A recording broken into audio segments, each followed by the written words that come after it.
favorites, the class uh, officers, and the preppy girls and the preppy boys, too.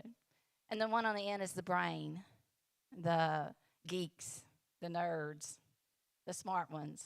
So we have different cliques in the school, okay? When you were in school, what clique did you belong to? Did your school have a lot of cliques? And if they did, what one did you belong to? Talk about with your neighbors at your table.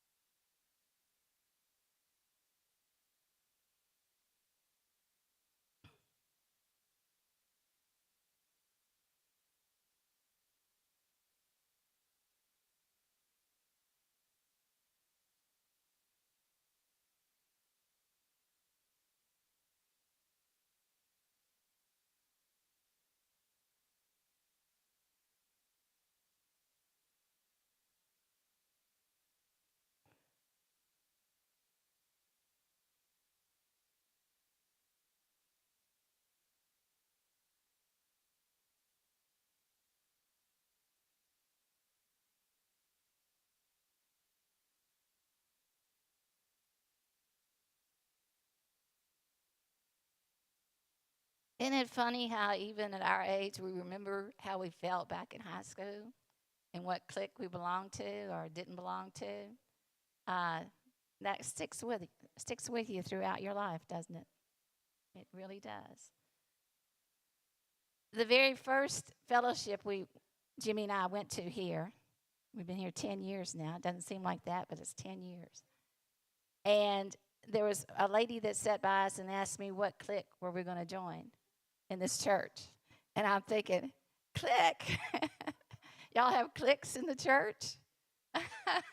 I said, well, we don't join cliques. So I don't know. Maybe y'all have cliques, and I still haven't found one yet. So that's funny. All right. The unit we're on is living out your faith. These lessons we're going to be talking about for the next few weeks is living out your faith. It's not just enough to have faith, you need to live it out. This is session 2, faith on display in your relationships. James 2, 1 through 13. The point of this lesson is don't play favorites. Don't play favorites. Point 1, do not play favorites based on outward appearance. James 2, 1 through 4. Verse 1 says, my brothers and sisters, believers in our glorious Lord Jesus Christ, must not show favoritism.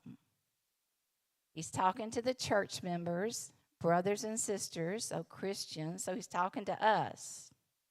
Us. We must not show favoritism. We must not show favoritism. Verse 2 says, suppose a man comes into your meeting wearing a gold ring and fine clothes, and a poor man in filthy old clothes also comes in.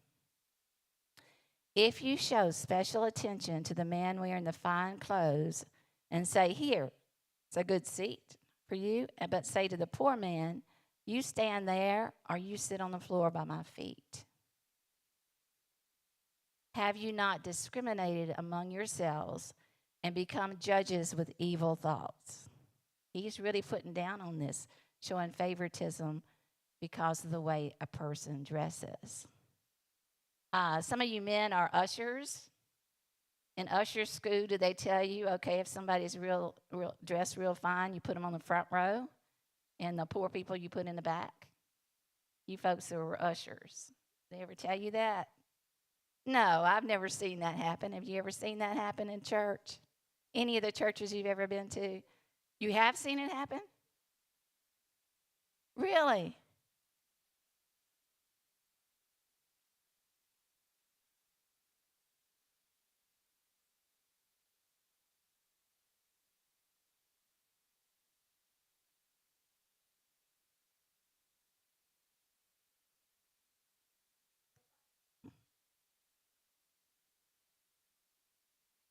You're kidding. Wow. Oh. Oh, that is bad. That is bad. That is bad. I mean, whether they were just ushers were just doing what they saw there were no seats available. Did they know that they? Yeah, that's it. Anyway, they perceived it like that, and you perceived it like that. So that's a bad thing. Favoritism hurts, right? It hurts. Yeah, they won't ever come back here. Mhm. So there's a very good example of why not to do it. It really hurts people. You shouldn't discriminate a person because of the way they look.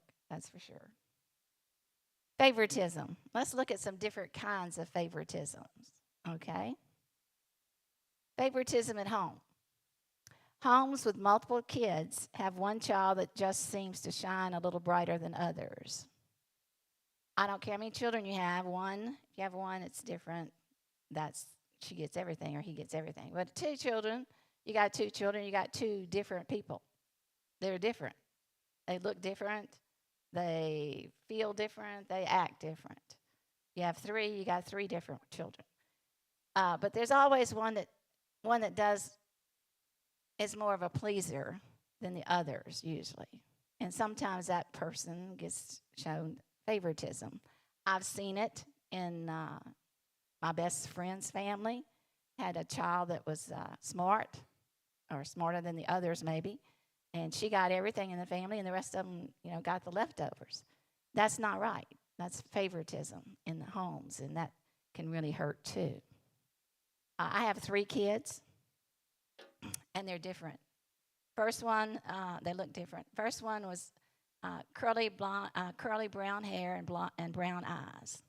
The second one had straight blonde hair and blue eyes, and the third one had red hair and blue eyes. Brown, blonde, and red. I've often wondered if I had a fourth, if it would have been black-headed. I don't know. Uh, and they're different in personalities too. All right. The first one, the oldest, if kids came up to her and said, "I don't like you," then she would cry and run home. The second one, if somebody come up to them on the playground and said, "I don't like you," she'd say, "That's all right. Let's play." She didn't care. And the third one, if somebody came up and said, "I don't like you," he'd say, "I don't like you either." Like that. Three different people, three different personalities. You can't teach them all the same. You just can't. You have to reach out to the kids according to their own personalities and their own needs. So playing favorites at home is not a good thing. But even otherwise, children think their parents play favorites. Sometimes that's a good thing and a bad thing. My son thinks we played favorites with the girls. The girls thinks we played favorite with the boys. So they all think they're favorites. So that kind of worked out. But this kind of stuff can lead to depression that stays with them throughout their lives. So don't play favorites at home with your children or your grandchildren too. Now that we have grandchildren, we need to be aware of that.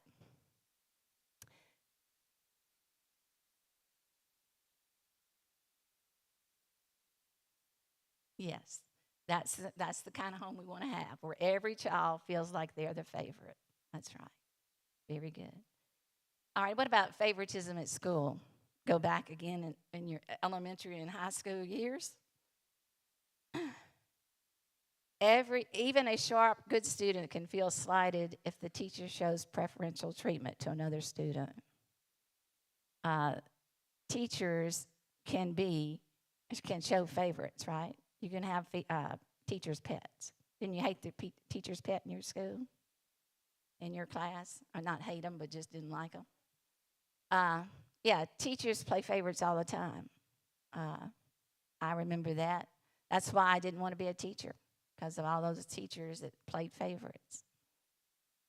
And then others, students, favoritism was experienced by their peers in games and sports. They didn't get chosen for a sport. They tried out for cheerleader and didn't make it. They felt like they were being unfairly treated.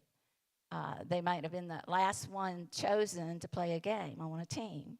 Have you ever been the last one chosen? That never bothered me because I probably didn't want to play that game anyway. But sometimes that hurts. So favoritism in school is practiced by the teachers, the principal, and the students, and it shouldn't be there. And we have to talk to our grandchildren now, our children, to help them know life's not fair.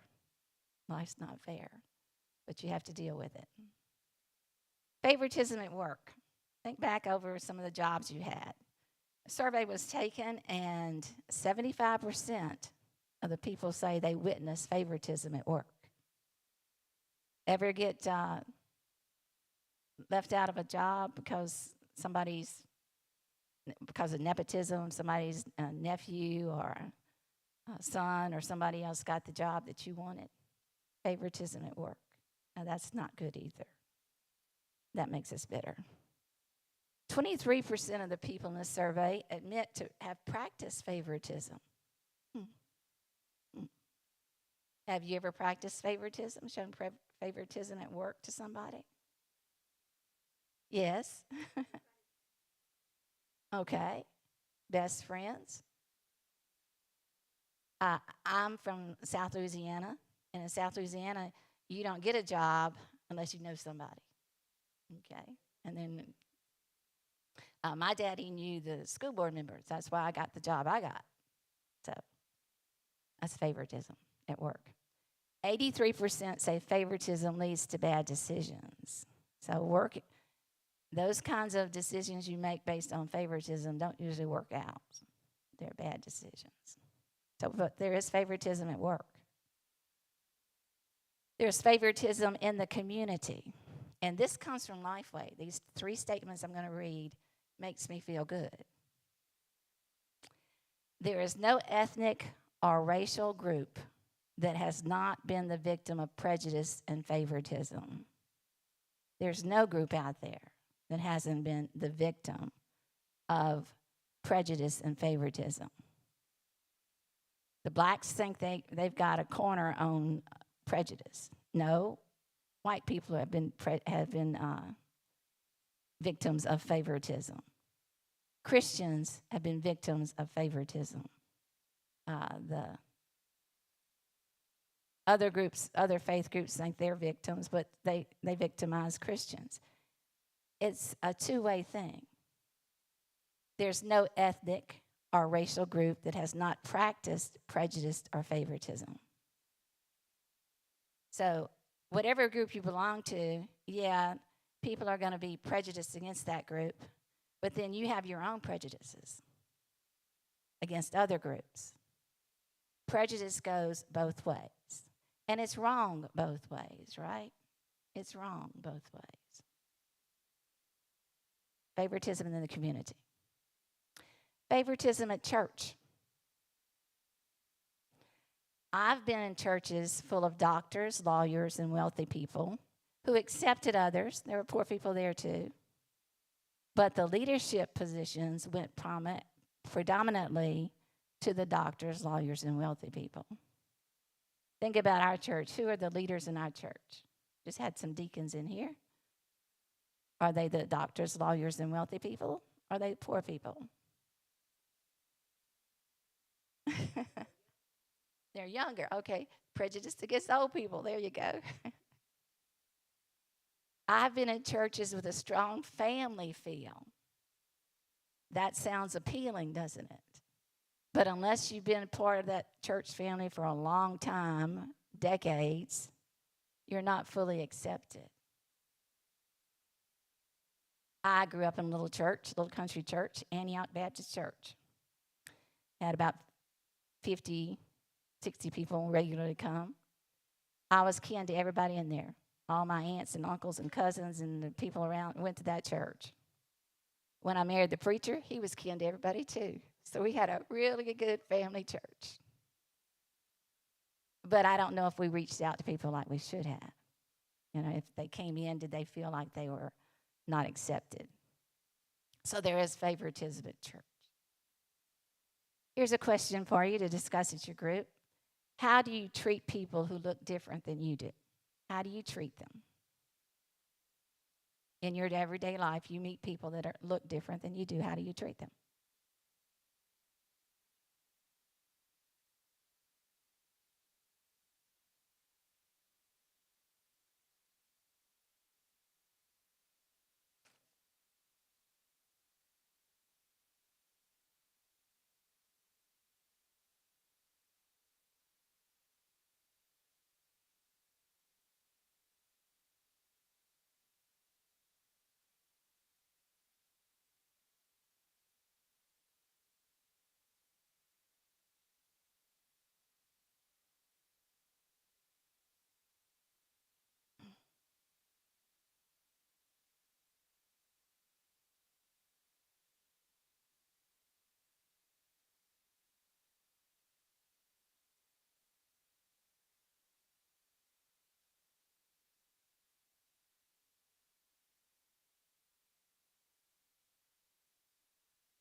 Point two, do not play favorites based on wealth. Do not play favorites based on wealth. James 2, 5 through 7. Verse 5 says, listen, my dear brothers and sisters, again, the church, Christians, has not God chosen those who are poor in the eyes of the world to be rich in faith and to inherit the kingdom he promised those who love him? We talked about this a little bit last week. Jesus worked mainly with the poor people, right? That's who he ministered to. That's where his disciples were, working men, fishermen, and so forth. Jimmy, are you rich? Why are you rich? Okay, that's why he's rich. So it doesn't take $1 million in the bank to make you rich. But you got most of what you want, right? All right, so we're rich in the blessings that God's given us. We're definitely rich in that sense. But Jesus worked with poor people and poor people were looking for something, whereas the rich people were not. Verse 6, but you have dishonored the poor. Okay. Is it not the rich who are exploiting you? Are they not the ones who are dragging you into court? If you have a mortgage at a bank and you skip a few payments because you can't make it, which everybody should pay back their loans, I'm not saying they shouldn't. But that bank is so big, has so many lawyers. Do you have a chance of appealing a decision? No, the IRS comes after you, which they will now that they're going to have 87,000 new agents. If they come after you, they have the money, the lawyers, and all that kind of stuff. So what do you do when you get a letter in the mail from the IRS saying you owe them a couple $1,000s or something like that because of some mistake you made on your income tax form? You pay it, right? Call the accountant. That's right. I wonder what's going on. Rich people can afford to sue you, and they do. I mean, there are all kinds of frivolous cases going around even right now that can drag you through court. And rich people can afford to not do some of the things that we have to go through. And evidently, these people were dishonoring the poor and playing favorites with the rich one. Verse 7 says, are they not the ones who are blaspheming the noble name of him to whom you belong? So James is talking to the people right here that they should be taking care of the poor people. Evidently, they were not doing a good job of it. Do we do a good job of it here in Jackson, taking care of poor people? Let's talk about the homeless for a minute. Why are people homeless? Here's a survey. Loss of job. You lose your job. You lose your home. Alcohol and drugs, about 9%. That's the reason. And that may be why they lost their job. Could go together there. Change in family circumstances, divorce. That's a reason people are homeless. Mental issues, disabilities. People lose their homes when they have mental disabilities. I think a lot of the veterans that are homeless have some kind of mental disability. Incarcerated people that get out of jail have nowhere to go. Their family may not support them, and they become homeless. The people who change circumstances, abuse at home, a lot of abuse goes on.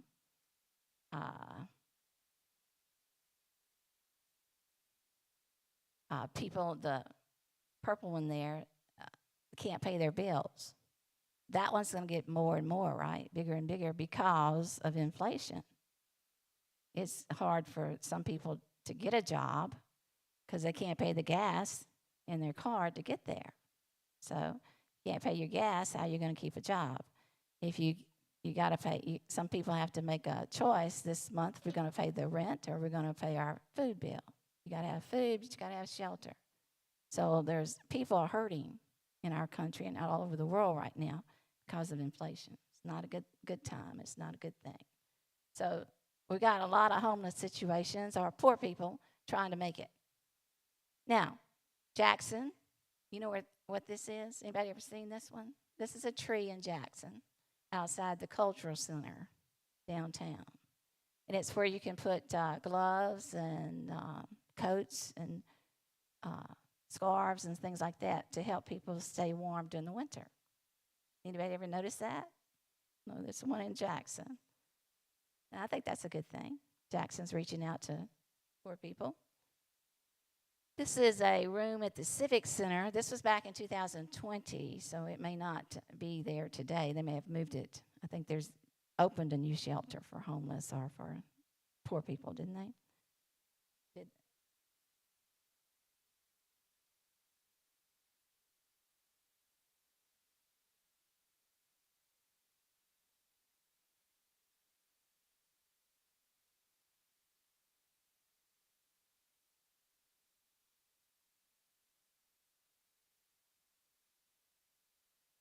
there are a lot of mentally ill people, that's true, that are homeless. They're poor. Mhm. That's true.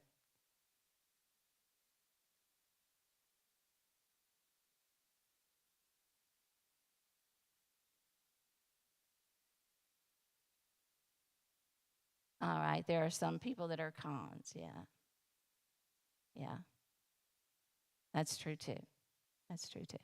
This is it's at the Civic Center, Carl Perkins Civic Center, where they open a warming room. They can come in there and sleep for the night, and they get counseling on helping them get jobs. I think there are 10 million new jobs in our country, right? Since Biden took office, so there ought to be lots of jobs. I know there's a.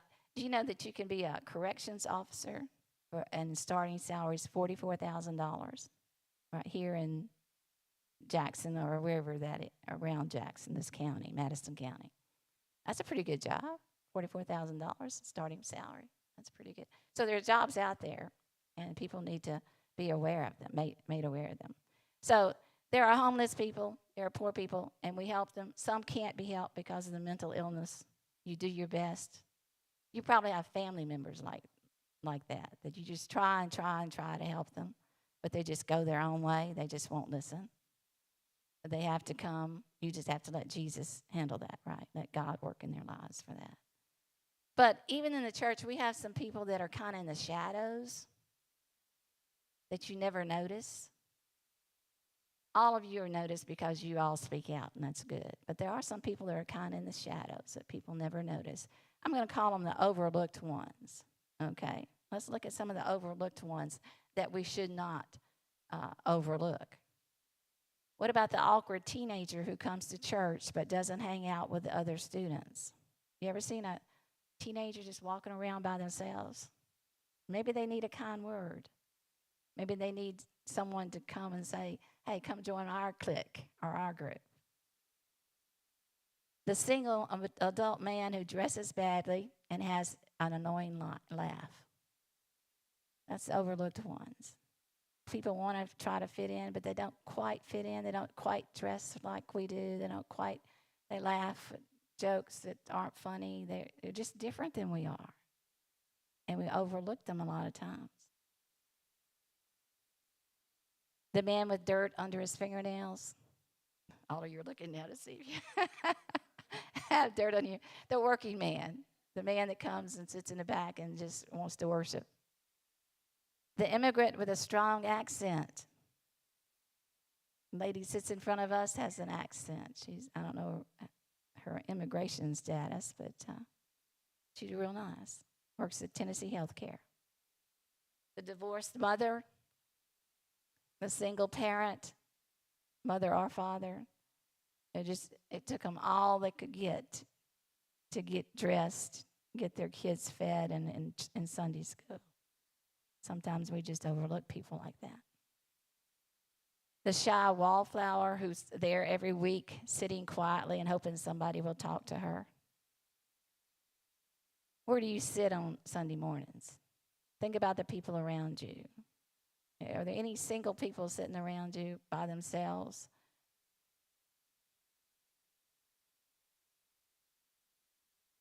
The family that attends regularly They don't lead in any way, they don't volunteer.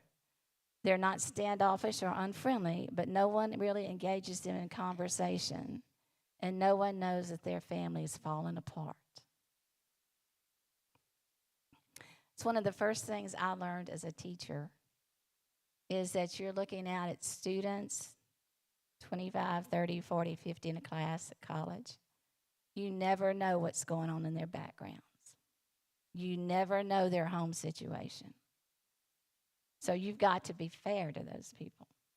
And they've got to realize that you care about them. And that's the same as true as in church. So the people you sit around, or maybe you need to move. That would be drastic, wouldn't it? Change seats in church and go sit by somebody else. Try to make them feel at home and friendly. Question. What are some ways to reach out to the overlooked ones? The people that are in the shadows. How can you reach out to those, especially in church? Talk about that with your neighbors.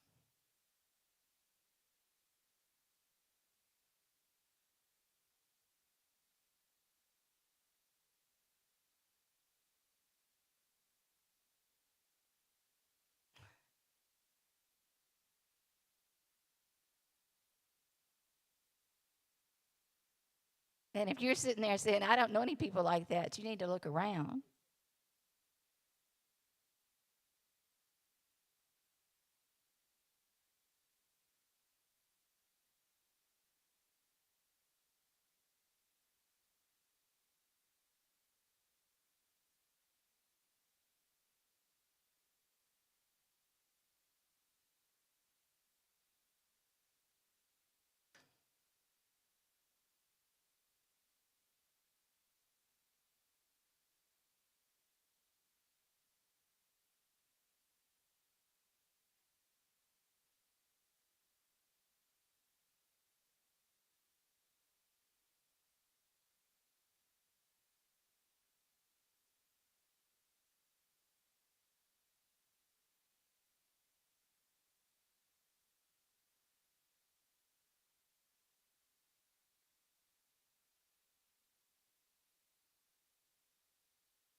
All right, point three.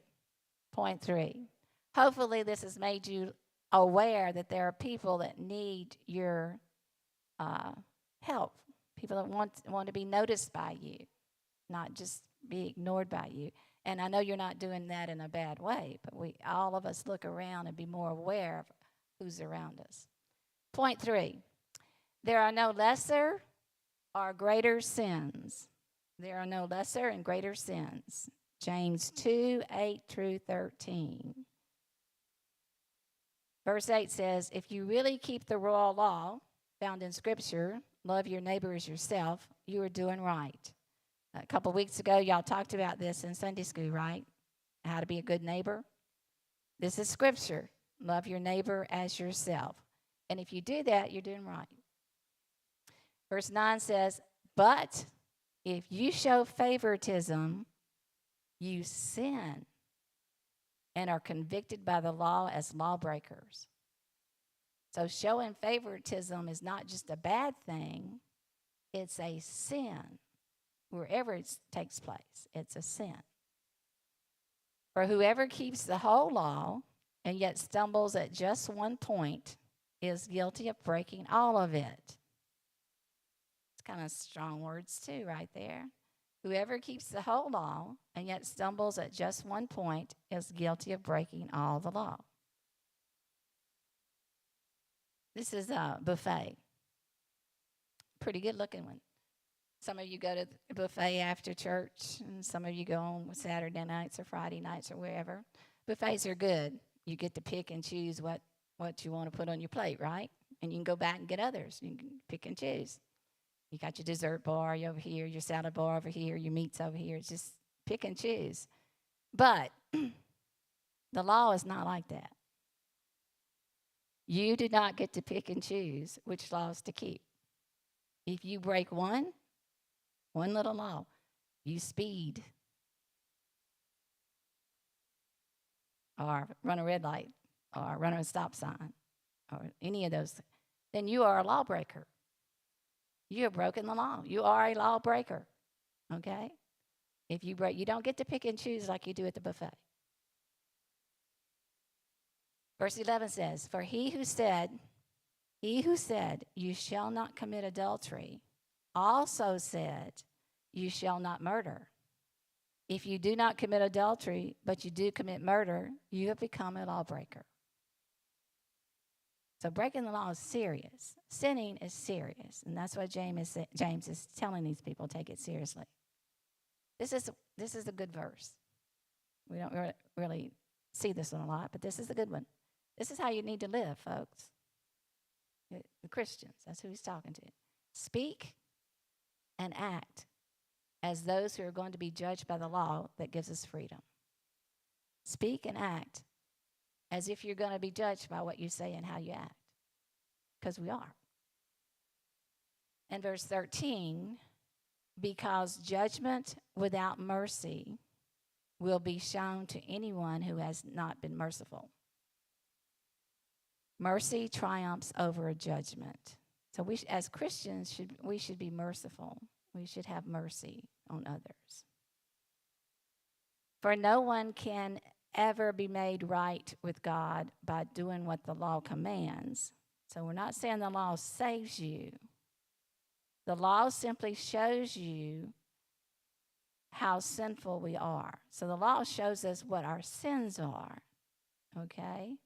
But keeping the law doesn't save us. But the law is still important. The reason it's important is it shows us how not to act, shows us what sins are. Jesus saves us. And he not only saves us, he breaks the chains of sin that binds us. So Jesus is the one that sets us free from sin. The law points out those sins to us. So both are important, but the most important is that Jesus saves us and sets us free from those sins. But there are some reasons we need to show mercy. First one is God has been merciful to you, right? God saved you. God brought you here today. God's going to bring you somewhere to eat lunch. You're going to have a good supper tonight, good night's rest, and good bed. God's been merciful to you. God commands you to have mercy. So that's a good reason to show mercy. You're going to need more mercy in the future. Okay? Don't you think? You're going to have some problems coming up in the future. You're going to need some mercy. If you don't start showing mercy to others, you're not going to get the mercy that you need in the future. And mercy produces happiness. The more you show mercy to others, the more they show mercy to you, the happier everybody's going to be. So mercy, there's some reasons to show mercy. Number one, God commands you to do it.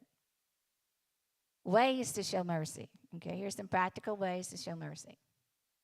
Be patient with quirks. Do you live with somebody who's quirky? I do. You got to show patience with quirks. People are different. People are different. Your friends, they have quirks. They're different. They get on your nerves. We need to be patient with quirks. Help anyone hurting around you. Okay, be aware of who's hurting. Be aware of those overlooked people that are hurting around you and help them. Do good to those who hurt you. This is hard sometimes to do. Sometimes people hurt you deliberately, and that's hard. Sometimes they don't do it on purpose, but it just happens, and you get your feelings hurt, but you're still hurt. Sometimes it's imagined, but you're still hurt. Do good to those that hurt you. So always do good. Be kind to those who offend you. This is kind of hard to do too, to be kind when others are not being kind to you. Are they offending you? But that's how you show mercy to people. Forgiveness, being kind to folks who are offending you. What's the first thing that happens when somebody offends you? What do?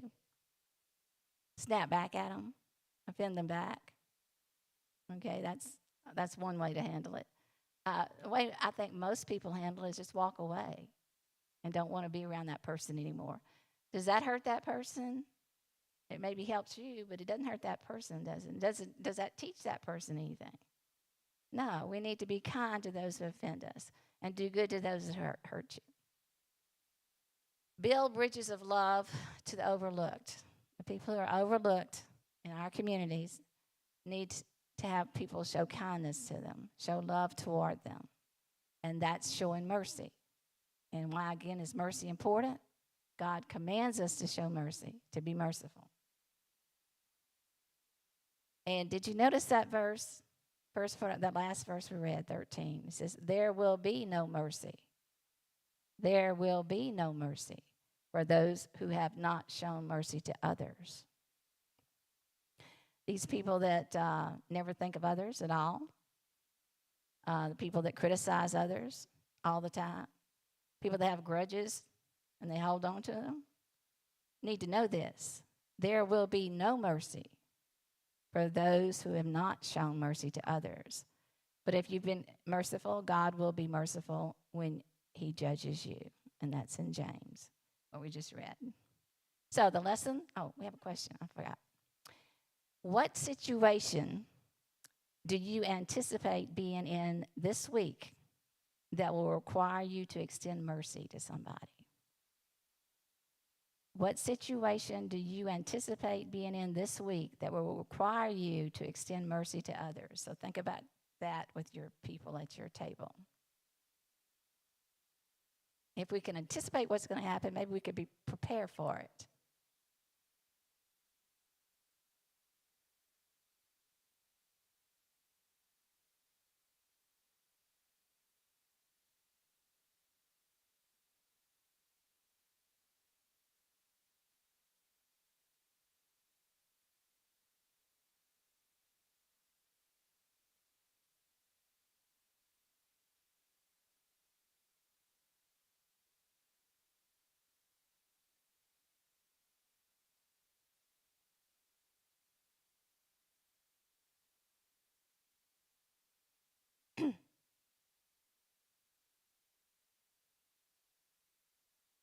I'm going to play dominoes Tuesday afternoon with a group of women who are not going to show any mercy to me whatsoever. They're going to be very unkind to me.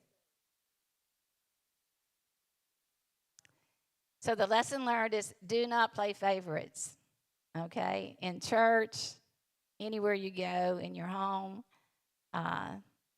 with your friends and neighbors, do not play favorites. That's the lesson. Favoritism is a sin, and it's not a sin that we can just ignore. So do not play favorites.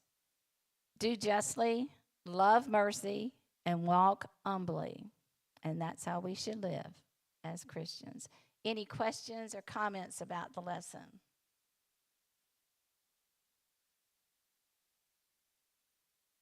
Right there.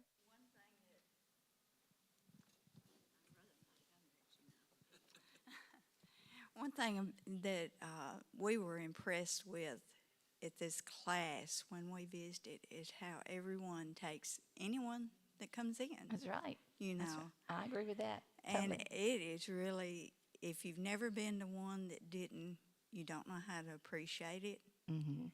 But when we were visiting churches, we went to one church and went to a Sunday school class, and we went to sit down. And the people said, "You can't sit there. Those are somebody else's seats." To visitors, they say that to visitors. So, you're a little gun shy when you're never really had to go somewhere where you didn't know anybody. This was our first time when we moved to Medina to visit a church we didn't know people. And y'all just took us in and loved us. And I've seen that y'all do that with so many. And That's true. So proud of this class and thankful for all of y'all. Thank you. We love y'all too. Well, excuse me. Go ahead. Go ahead. Go ahead. I was just going to make one comment. I feel compelled to tell this story, but we moved out in the country about 35 years ago, and living next door to us was a farmer that wore his overalls all the time. He wasn't a poor man, but in the springtime and the early summer, vegetables began to show up in our yard and on our porch and so forth. And we were so appreciative of it, and we felt so special, only to be talking to other neighbors and found out we were not special. He was doing that to everybody that lived within a mile radius. And we miss him every day and talk about him every day because he was such a humble, gracious man that loved the Lord. And he loved everybody, black or white, whether they were walking, riding in a Cadillac. I mean, he was just that kind of neighbor. And we miss him dearly, and we wish we could live up to his legacy.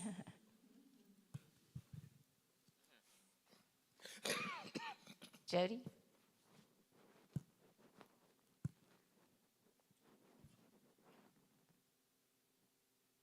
This verse, love your neighbor as yourself. I wonder if sometimes the reasons people are unkind to us are because they don't love themselves. That's a good point, They're too. just so critical of themselves that it just spreads out to other people. All right, Joe? Do you have something to say? I was just going to say, we talked about this class and all. I just like to say that there's probably no better Sunday school class that I've been in 77 years that would beat this one. Especially, well, I mean, you just got to know that this class has lasted, 42 years maybe, something like that.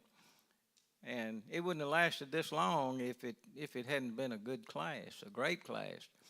And I really, it's more than a Sunday school class. It's a social club.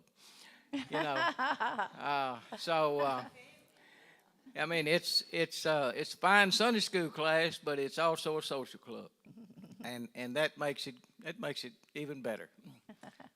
That's all I got to say. I may add to your comments earlier about when we moved to Jackson about 25 years ago, we visited West Jackson Baptist Church first because we had passed it and commented about it was a beautiful church. We visited and never ever visited another church because of this Sunday school class and this church. So it really is a good beacon for the community. All right, any other comments? All right, Joe, I'll give it to you for prayer request. Oh, do we have any announcements? You gonna have any announcements? I encourage everyone to be there. It's going to be a wonderful program. Brother Jimmy is going to be the speaker, and we really look forward to that. We will meet in the sanctuary, the worship. I think it's the worship center now, but the 10:30 Thursday. Okay, we'll move on into our prayer request. Anyone got something they want to get a prayer request for? Miss Dot? I talked to Donna last night, and she's had her 5th treatment. And she's feeling pretty well, but not as well as she should. She has 1 to go. And after she has a 6th one, they will do